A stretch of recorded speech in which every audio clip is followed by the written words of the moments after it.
Welcome, my beloved listeners. Today, we start a new episode of our ProRevenge story, The Architect of Her Revenge, How I Took Down My Corrupt Ex-Boss.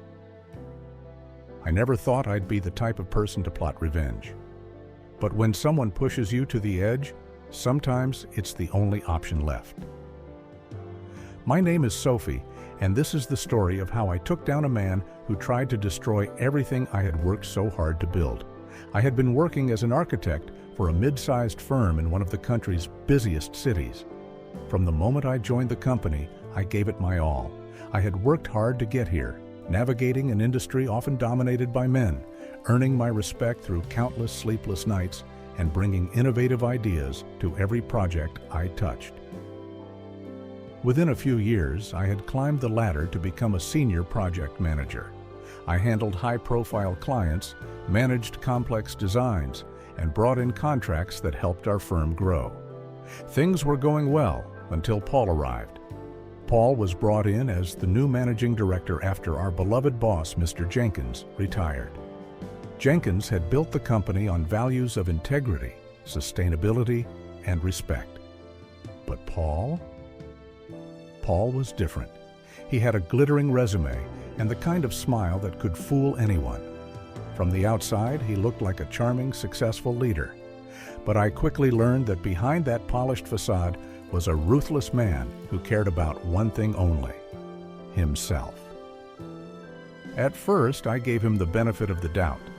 New management always brings changes, right? I thought maybe his aggressive approach was just his way of making his mark on the firm. But soon it became clear that Paul wasn't just here to lead. He was here to tear everything apart. He slashed budgets, forced us to take on impossible deadlines, and began making decisions that went completely against everything the company stood for. It wasn't long before the entire office was suffocating under his micromanagement. Morale plummeted. Paul wasn't interested in building something great. He was interested in cutting corners and inflating profits to look good on paper. But that wasn't the worst part. The worst part was how he treated me. You see, Paul wasn't just toxic, he was a misogynist. He would constantly undermine me in meetings, interrupting me or dismissing my ideas as if I didn't belong in the room. When I presented designs to clients, Paul would often take credit for my work, spinning my ideas as his own. It was infuriating, but I bit my tongue. I had fought too hard to get to where I was. I wasn't going to let him push me out. The real trouble started when we began working on one of the largest projects our firm had ever taken on, a series of eco-friendly skyscrapers in the heart of downtown. It was a multi-million-dollar contract and the kind of project that could make or break a firm. This was my baby. I had been working on the concept for years, and it was everything I stood for: sustainability, innovation, and beauty. Paul, however, had other ideas. During a team meeting, he announced that we were going to win the bid by undercutting the competition. His plan? To use cheap materials and promise an unrealistic timeline. "We can't do that," I objected, my voice steady but firm. "We've built our reputation on quality and sustainability. If we cut corners now, we'll destroy everything the firm stands for." Paul shot me a patronizing smile. "Sophie, I understand your passion, but this is business. We need to deliver what the client wants at the lowest cost. That's how we stay competitive." "No," I said, standing my ground. "That's how we lose our integrity." Paul's smile faded and his eyes narrowed. "I'm in charge here. Either get with the program or get out of the way." I could feel the tension in the room as my colleagues avoided eye contact. No one dared to speak up. Paul had a way of making people afraid to challenge him, and for months I had been the only one left who hadn't fallen in line. But this wasn't just about my pride. It was about the company's future. I knew that if we went down this path, it would destroy the reputation we had built over the years. I left that meeting with a pit in my stomach. Something had to be done, but I didn't know how far Paul was willing to go. The next few weeks were a nightmare. Paul sidelined me on the skyscraper project, putting his cronies in charge and cutting me out of key decisions. He spread rumors about me being difficult and even hinted to others that I wasn't pulling my weight. It became clear that he wanted me out. But he wasn't just going to fire me. He wanted to ruin me. One afternoon, I discovered that Paul had altered key documents related to the skyscraper project. He had forged my signature on a budget approval that drastically cut costs by using inferior materials. Worse yet, he had scheduled a meeting with the client to present the altered proposal and planned to pin the blame on me if things went south. That was it. I wasn't going to let this man destroy everything I had worked for. If Paul wanted to play dirty, so be it. But I was going to make sure that when he fell hard. I started quietly gathering evidence. Every email, every altered document, every suspicious transaction. I kept meticulous records of it all.